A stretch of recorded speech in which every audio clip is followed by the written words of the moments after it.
అనగనగా ఒక అడవిలో ఒక పెద్ద వృక్షం ఉండేది.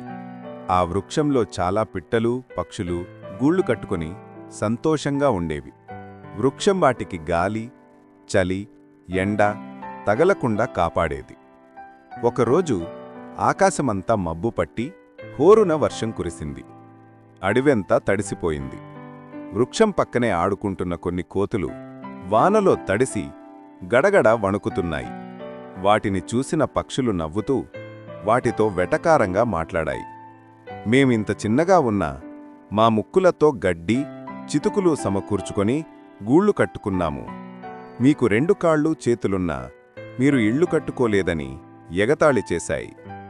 మూర్ఖులైన కోతులకు చాలా కోపమొచ్చింది. అవి గబగబా చెట్టునెక్కి ఆ పక్షుల గూళ్లను ధ్వంసం చేశాయి.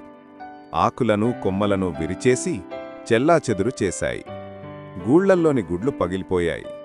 పక్షుల పిల్లలు భయంతో ఏడుపునందుకున్నాయి. అంతా నాశనం చేసి కోతులు వెళ్ళిపోయాయి.